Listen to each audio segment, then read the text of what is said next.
नमस्कार। कहानियों के इस सफ़र में आप सबका बहुत स्वागत है। आज हम सुनेंगे मुंशी प्रेमचंद जी की मानसरोवर में संकलित कहानी खूचर। कहानी शुरू करने से पहले मेरा आप सबसे विनम्र निवेदन है, यदि मेरे द्वारा सुनाई गई कहानियाँ आप सबको पसंद आती हों तो कृपया मेरे चैनल को ज़रूर सब्सक्राइब करें और अपने मित्रों में भी शेयर करें। तो चलिए शुरू करते हैं कहानी। बाबू कुंदन लाल कचहरी से लौटे तो देखा कि उनकी पत्नी जी एक कुजड़िन से कुछ साग भाजी ले रही हैं। कुजड़िन पालक टके सेर कहती है, वह 1.5 पैसे दे रही हैं। इस पर कई मिनट तक विवाद होता रहा। आखिर कुजड़िन 1.5 ही पैसे पर राजी हो गई। अब तराजू और बाट का प्रश्न छिड़ा। दोनों पल्ले बराबर न थे। एक में पसंगा था, बाट भी पूरे न उतरते थे। पड़ोसिन के घर से सेर आया। साग तुल जाने के बाद अब घाते का प्रश्न उठा। पत्नी जी और मांगती थीं। कुजड़िन कहती थी, अब क्या सेर दो सेर घाते में ही ले लोगे बहू जी। खैर, आधे घंटे में वह सौदा पूरा हुआ और कुजड़िन फिर कभी न आने की धमकी देकर विदा हुई। कुंदन लाल खड़े खड़े यह तमाशा देखते रहे। कुजड़िन के जाने के बाद पत्नी जी लोटे का पानी लाईं तो आपने कहा, आज तो तुमने जरा सा साग लेने में पूरे आधे घंटे लगा दिए। इतनी देर में तो 1005 का सौदा हो जाता। जरा जरा से साग के लिए इतनी ठाई ठाई करने से तुम्हारा सिर भी नहीं दुखता। रामेश्वरी ने कुछ लज्जित होकर कहा, पैसे मुफ्त में तो नहीं आते। यह ठीक है, लेकिन समय का भी कुछ मूल्य है। इतनी देर में तुमने बड़ी मुश्किल से एक धेले की बचत की। कुजड़िन ने भी दिल में कहा होगा, कहाँ की गवारिन है, अब शायद भूल कर भी इधर ना आए। तो फिर मुझसे तो यह नहीं हो सकता ना कि पैसे की जगह धेले का सौदा लेकर बैठ जाऊं। इतनी देर में तो तुमने कम से कम 10 पन्ने पढ़े होते। कल महरी से घंटों सिर मारा, परसों दूध वाले के साथ घंटों शास्त्रार्थ किया। जिंदगी क्या इन्हीं बातों में खर्च करने को दी गई है। कुंदन लाल प्रायः नित्य ही पत्नी को सदुपदेश देते रहते थे। यह उनका दूसरा विवाह था। रामेश्वरी को आए अभी 2 ही 3 महीने हुए थे। अब तक तो बड़ी ननद जी ऊपर के काम किया करती थी। रामेश्वरी की उनसे न पटी। उसको मालूम होता था यह मेरा सर्वस्व ही लुटाए देती है। आखिर वह चली गई। तब से रामेश्वरी ही घर की स्वामिनी है। वह बहुत चाहती है कि पति को प्रसन्न रखे, उनके इशारों पर चलती है। एक बार जो बात सुन लेती है गांठ बांध लेती है, पर रोज ही तो कोई नई बात हो जाती है और कुंदन लाल को उसे उपदेश देने का अवसर मिल जाता है। एक दिन बिल्ली दूध पी गई। रामेश्वरी दूध गर्म करके लाई और स्वामी के सिरहाने रखकर पान बना रही थी कि बिल्ली ने दूध पर अपना ईश्वर प्रदत्त अधिकार सिद्ध कर दिया। रामेश्वरी यह अपहरण स्वीकार न कर सकी। रूल लेकर बिल्ली को इतने जोर से मारा कि वह 2-3 लुढ़कियां खा गई। कुंदन लाल लेटे लेटे अखबार पढ़ रहे थे। बोले, और जो मर जाती? रामेश्वरी ने ढिठाई के साथ कहा, तो मेरा दूध क्यों पी गई? उसे मारने से दूध मिल तो नहीं गया। जब कोई नुकसान कर देता है तो उस पर क्रोध आता ही है। ना आना चाहिए। पशु के साथ आदमी क्यों पशु हो जाए? आदमी और पशु में इसके सिवा और क्या अंतर है? कुंदन लाल कई मिनट तक दया, विवेक और शांति की शिक्षा देते रहे, यहाँ तक कि बेचारी रामेश्वरी मारे ग्लानि के रो पड़ी। इसी भांति एक दिन रामेश्वरी ने एक भिक्षुक को दुत्कार दिया तो बाबू साहब ने फिर उपदेश देना शुरू किया। बोले, तुमसे न उठा जाता हो तो लाओ मैं दे आऊं। गरीब को यूं ना दुत्कारना चाहिए। रामेश्वरी ने त्योरियां चढ़ाते हुए कहा, दिन भर तो तांता लगा रहता है, कोई कहाँ तक दौड़े? सारा देश भिखमंगों से ही भर गया है शायद। कुंदन लाल ने उपेक्षा के भाव से मुस्कुराकर कहा, उसी देश में तो तुम भी बसती हो। इतने भिखमंगे आ कहाँ से जाते हैं? ये सब काम क्यों नहीं करते?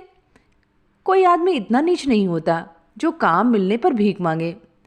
हाँ, अपंग हो तो दूसरी बात है। अपंगों का भीख के सिवा और क्या सहारा हो सकता है?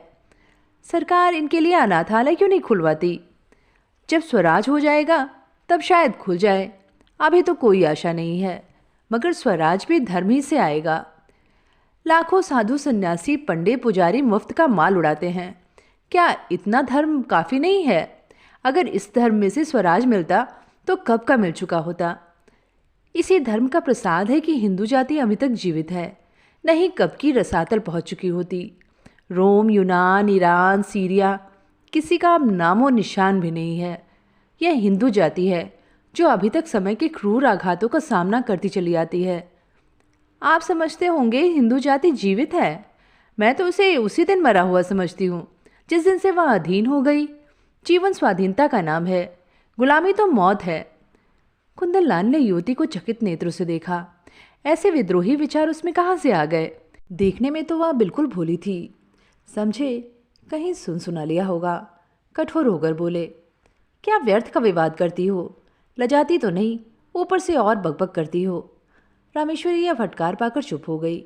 एक क्षण वहाँ खड़ी रही, फिर धीरे धीरे कमरे से चली गई।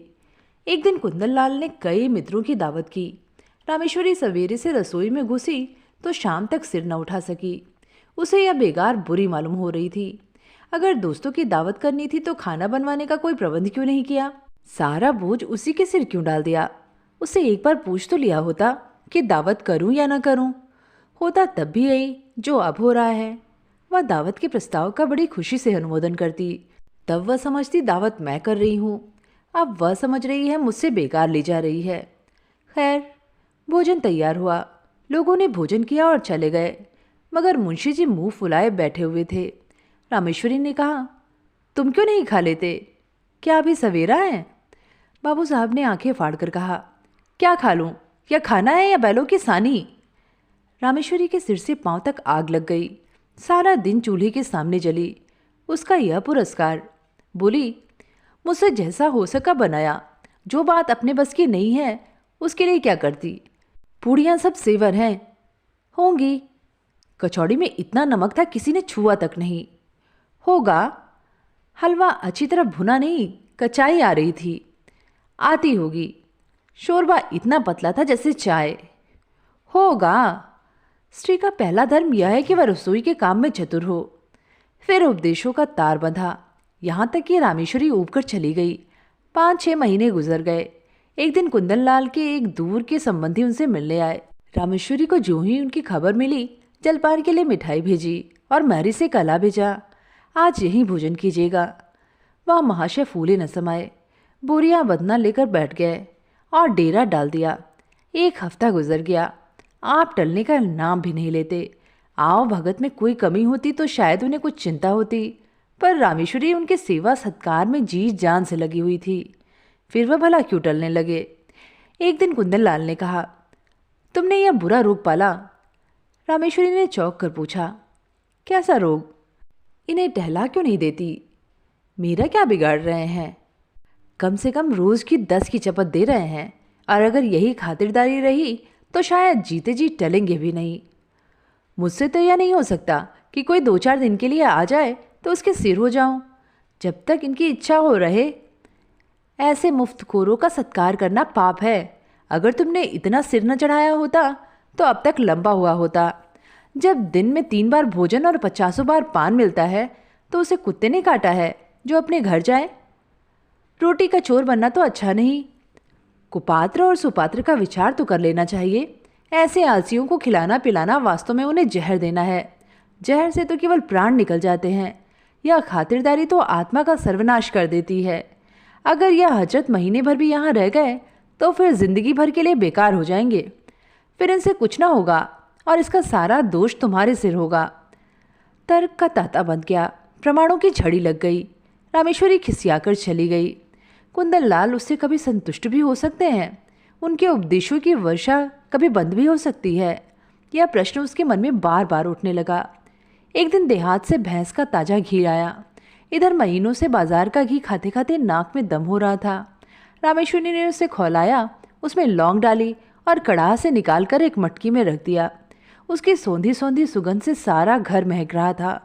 मारी चौका बर्तन करने आई तो उसने चाहा कि मटकी चौके से उठाकर छीके या आले पर रख दे, पर संयोग की बात, उसने मटकी उठाई तो वह उसके हाथ से छूटकर गिर पड़ी। सारा घी बह गया। धमाका सुनकर रामेश्वरी दौड़ी तो मारी खड़ी रो रही थी और मटकी चूर चूर हो गई थी। तड़प कर बोली, मटकी कैसे टूट गई?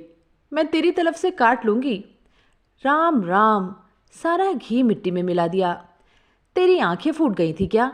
या हाथों में दम नहीं है? इतनी दूर से मंगाया, इतनी मेहनत से गर्म किया, मगर एक बूंद भी गले के नीचे न गया। अब खड़ी बिसुर क्या रही है? जा अपना काम कर। मरी ने आंसू पोंछकर कहा, बहू जी अब तो चूक हो गई। चाहे तलब काटो चाहे जान मारो। मैंने तो सोचा उठाकर आले पर रख दूँ तो चौका लगाऊं। क्या जानती थी कि भाग्य में यह लिखा है।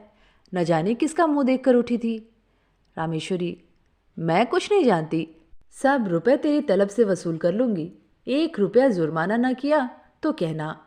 महरी, मर जाऊंगी सरकार, कहीं 1 पैसे का ठिकाना नहीं है। रामेश्वरी, मर जा या जी जा, मैं कुछ नहीं जानती। महरी ने 1 मिनट तक कुछ सोचा और बोली, अच्छा काट लीजिएगा सरकार, आपसे सब्र नहीं होता तो मैं सब्र कर लूँगी। यही ना होगा भूखों मर जाऊंगी। जीकर ही कौन सा सुख भोग रही हूँ कि मरने को डरूं। समझ लूँगी 1 महीना कोई काम नहीं किया, आदमी से बड़ा बड़ा नुकसान हो जाता है। यह तो घी ही था। रामेश्वरी को एक ही क्षण में महरी पर दया आ गई। बोली, तू भूखों मर जाएगी तो मेरा काम कौन करेगा।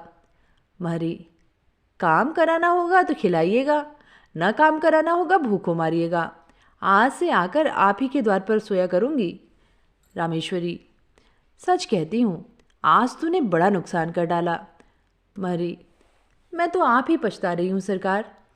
रामेश्वरी, जा गोबर से चौका लीप दे, मटकी के टुकड़े दूर फेंक दे और बाजार से घी लेती आ।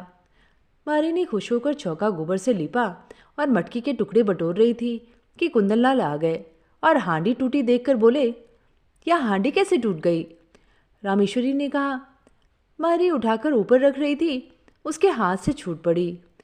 कुंदनलाल ने चिल्लाकर कहा, तो सब घी बह गया। और क्या, कुछ बच भी रहा।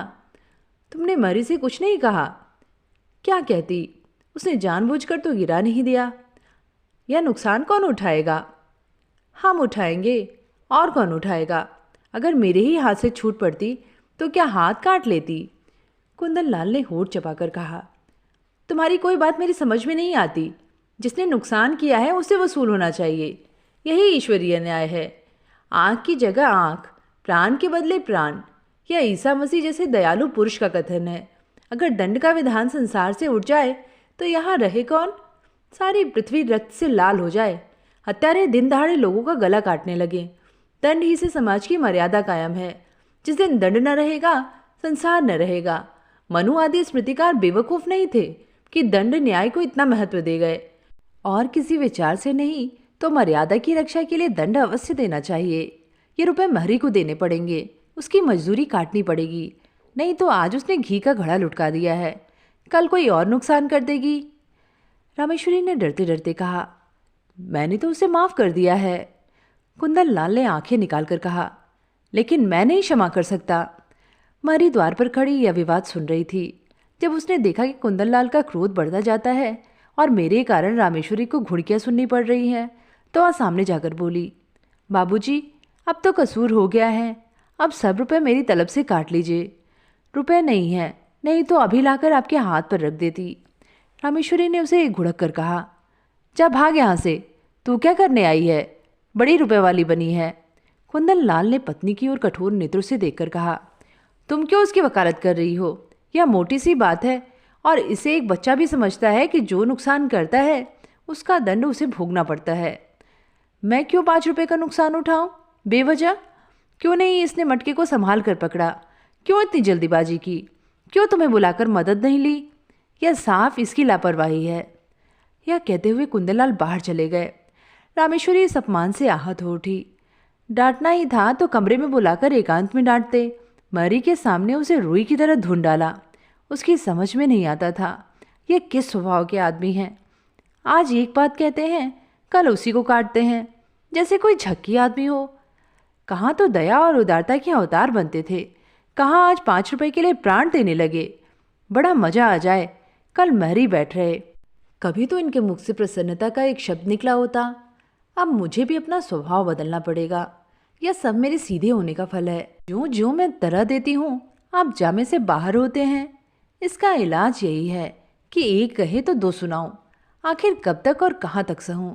कोई हद भी है, जब देखो डांट रहे हैं। जिसके मिजाज का कुछ पता ही ना हो उसे कौन खुश रख सकता है। उस दिन जरा सा बिल्ली को मार दिया तो आप दया का उपदेश करने लगे। आज यह दया कहाँ गई। उनको ठीक करने का उपाय यही है कि समझ लूं कोई कुत्ता भूख रहा है। नहीं, ऐसा क्यों करूं। अपने मन से कोई काम ही ना करूं, जो या कहे वही करूं, न जौ भर कम न जौ भर ज़्यादा। जब इन्हें मेरा कोई काम पसंद नहीं आता, मुझे क्या कुत्ते ने काटा है जो बरबस अपनी टांग अड़ाऊं। बस यही ठीक है। वह रात भर इसी उधेड़ बुन में पड़ी रही। सवेरे कुंदनलाल नदी स्नान करने गए। लौटे तो 9 बज गए थे। घर में जाकर देखा तो चौका बर्तन न हुआ था। प्राण सूख गए। पूछा, क्या मैरिन नहीं आई? रामेश्वरी, नहीं। कुंदन, तो फिर? रामेश्वरी, जो आपकी आज्ञा। कुंदन, यह तो बड़ी मुश्किल है। रामेश्वरी, हाँ है तो। कुंदन, पड़ोस की मैरिन को क्यों नहीं बुला लिया? रामेश्वरी, किसके हुक्म से बुलाती? अब हुक्म हुआ है, बुलाए लेती हूँ। कुंदन, अब बुलाओगी तो खाना कब बनेगा? 9 बज गए, और इतना तो तुम्हें अपने अक्ल से काम लेना चाहिए था कि मरी नहीं आई है तो पड़ोस वाली को बुला ले। रामेश्वरी, अगर उस वक्त सरकार पूछते क्यों दूसरी मरी बुलाई तो क्या जवाब देती? अपनी अक्ल से काम लेना छोड़ दिया। अब तुम्हारी ही अक्ल से काम लूँगी। मैं यह नहीं चाहती कि कोई मुझे आंखें दिखाए। कुंदन, अच्छा तो इस वक्त क्या होगा? रामेश्वरी, जो हुजूर का हुक्म हो। कुंदन, तुम मुझे बनाती हो? रामेश्वरी, मेरी इतनी मजाल कि आपको बनाऊं? मैं तो हुजूर की लौंडी हूँ, जो कहिए वह करूं। कुंदन, मैं तो जाता हूँ, तुम्हारा जो जी चाहे करो। रामेश्वरी, जाइए, मेरा जी कुछ न चाहेगा और न कुछ करूँगी। कुंदन, आखिर तुम क्या खाओगी? रामेश्वरी, जो आप देंगे वही खा लूँगी। कुंदन, लाओ बाजार से पूड़ियाँ ला दूँ। रामेश्वरी रुपया निकाल लाई। कुंदन लाल पूड़ियाँ लाए। इस वक्त का काम चला। दफ्तर गए। लौटे तो देर हो गई थी। आते ही आते पूछा, महरी आई? रामेश्वरी, नहीं। कुंदन, मैंने तो कहा था पड़ोस वाली को बुला लेना। रामेश्वरी, बुलाया था, वह 5 रुपये मांगती है। कुंदन, तो 1 ही रुपये का फ़र्क था, क्यों नहीं रख लिया? रामेश्वरी, मुझे यह हुक्म न मिला था। मुझसे जवाब तलब होता कि 1 रुपया ज़्यादा क्यों दे दिया। खर्च की किफ़ायत पर उपदेश दिया जाने लगता तो क्या करती? कुंदन, तुम बिल्कुल मूर्ख हो। रामेश्वरी, बिल्कुल। कुंदन, तो इस वक्त भी भोजन न बनेगा? रामेश्वरी, मजबूरी है। कुंदन लाल सिर थामकर चारपाई पर बैठ गया। यह तो नई विपत्ति गले पड़ी। पूड़ियाँ उन्हें रुचती न थी। जी में बहुत झुंझलाए। रामेश्वरी को 2-4 उल्टी सीधी सुनाई, लेकिन उसने मानो सुना ही नहीं। कुछ बस न चला तो महरी की तलाश में निकले। जिसके यहाँ गए मालूम हुआ महरी काम करने चली गई। आखिर एक कहार मिला, उसे बुला लाए। कहार ने 2 आने लिए और बर्तन धोकर चलता बना। रामेश्वरी ने कहा, भोजन क्या बनेगा? कुंदन, रोटी तरकारी बना लो, या इसमें कुछ आपत्ति है? रामेश्वरी, तरकारी घर में नहीं है। कुंदन, दिन भर बैठी रही, तरकारी भी ना लेते बनी, अब इतनी रात गए तरकारी कहाँ मिलेगी? रामेश्वरी, मुझे तरकारी ले रखने का हुक्म न मिला था, मैं पैसा ढीला ज़्यादा दे देती तो। कुंदन लाल ने व्यवस्था से दांत पीसकर कहा, आखिर तुम क्या चाहती हो? रामेश्वरी ने शांत भाव से जवाब दिया, कुछ नहीं, केवल अपमान नहीं चाहती। कुंदन, तुम्हारा अपमान कौन करता है? रामेश्वरी, आप करते हैं। कुंदन, तो मैं घर के मामले में कुछ ना बोलूं? रामेश्वरी, आप ना बोलेंगे तो कौन बोलेगा? मैं तो केवल हुक्म की ताबेदार हूँ। रात रोटी दाल पर कटी। दोनों आदमी लेटे। रामेश्वरी को तो तुरंत नींद आ गई। कुंदन लाल बड़ी देर तक करवटें बदलते रहे। अगर रामेश्वरी इस तरह सहयोग न करेगी तो एक दिन भी काम न चलेगा। आज ही बड़ी मुश्किल से भोजन मिला। इसकी समझ ही उल्टी है। मैं तो समझाता हूँ, यह समझती है डांट रहा हूँ। मुझसे बिना बोले रहा भी तो नहीं जाता। लेकिन अगर बोलने का यह नतीजा है तो फिर बोलना फिजूल है। नुकसान होगा बला से, या तो ना होगा कि दफ्तर से आकर बाजार भागूं। मारी से रुपए वसूल करने की बात इसे बुरी लगी और थी भी बेजा। रुपए तो न मिले, उल्टे मारी ने काम छोड़ दिया। रामेश्वरी को जगाकर बोले, कितना सोती हो तुम? रामेश्वरी, मजूरों को अच्छी नींद आती है। कुंदन, चिढ़ाओ मत, मारी से रुपए न वसूल करना। रामेश्वरी, वह तो लिए खड़ी है शायद। कुंदन, उसे मालूम हो जाएगा तो काम करने आएगी। रामेश्वरी, अच्छी बात है, कहला भेजूंगी। कुंदन, आज से मैं कान पकड़ता हूँ, तुम्हारे बीच में ना बोलूँगा। रामेश्वरी, और जो मैं घर लुटा दूँ तो? कुंदन, लुटा दो चाहे मिटा दो, मगर रूठो मत। अगर तुम किसी बात में मेरी सलाह पूछोगी तो दे दूंगा, वरना मुंह न खोलूंगा। रामेश्वरी, मैं अपमान नहीं सह सकती। कुंदन, इस भूल को क्षमा करो। रामेश्वरी, सच्चे दिल से कहते हो ना? कुंदन, सच्चे दिल से। तो ये थी कहानी खूचर। कहानी आप सबको कैसी लगी नीचे कमेंट में लिख के ज़रूर बताइएगा। फिर मिलते हैं एक नई कहानी के साथ। धन्यवाद।